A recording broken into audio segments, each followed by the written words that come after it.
kalangan teman-teman yang dia sudah mulai hijrah atau tiba ingin meninggalkan yang haram, tapi ternyata suaminya belum dikondisikan karena tidak seragam antara posisi suami dan istri. Dan juga ada sebaliknya, suaminya sudah berusaha untuk baik tapi istrinya tidak mau baik. Demikianlah ujian yang diberikan oleh Allah Ta'ala. Wala yazaluna mukhtalifin illa ma rahima rabbuk. Manusia selalu berbeda, bergesekan, kecuali orang yang dirahmati oleh Allah. Walidzalika khalaqahum, dan untuk tujuan itu Allah menciptakan mereka. Maksudnya adalah kalau terjadi perbedaan baik dalam keluarga, dalam masyarakat, dalam lingkungan Anda, ketika terjadi perbedaan seperti itu, akan bisa menjadi sumber pahala bagi siapa? Orang yang bertahan dalam kebaikan. Sehingga Anda sedang diuji dengan posisi suami, maka Anda bertahan, pokoknya saya akan tetap belajar agama, dekat dengan agama, banyak mendoakan suaminya atau banyak mendoakan istrinya agar bisa menjadi lebih baik. Ketika dia bertahan seperti itu, akan menambah pahala baginya.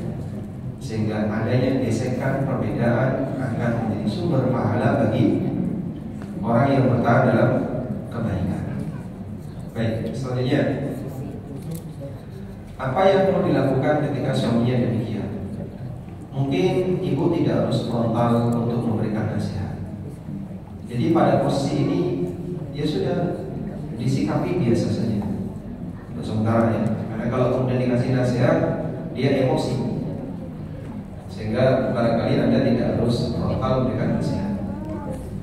Namun sesekali ketika misalnya suami mau diajak pengajian atau hadir di pengajian atau pas hadir dalam kegiatan Jumatan, dan Anda bisa pesan kepada sang ustaz untuk memberikan tema berkaitan dengan pekerjaan suami, saya yakin kenapa beliau itu menghindar untuk mau belajar karena takut dengan sumber pendapatan.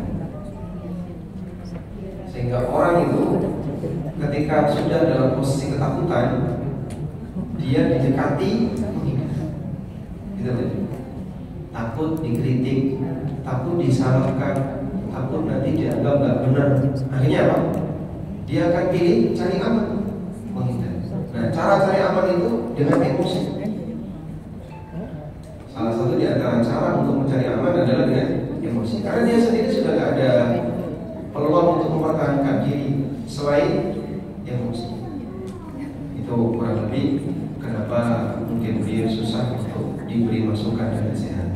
Karena kalau dikasih masukan, kelihatan salahnya, akhirnya emosi.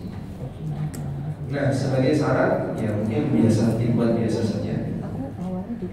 Lalu nanti sambil pelan-pelan barangkali dia mau dengerin.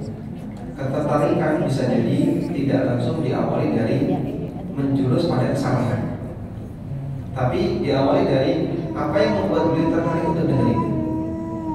Jadi misalnya,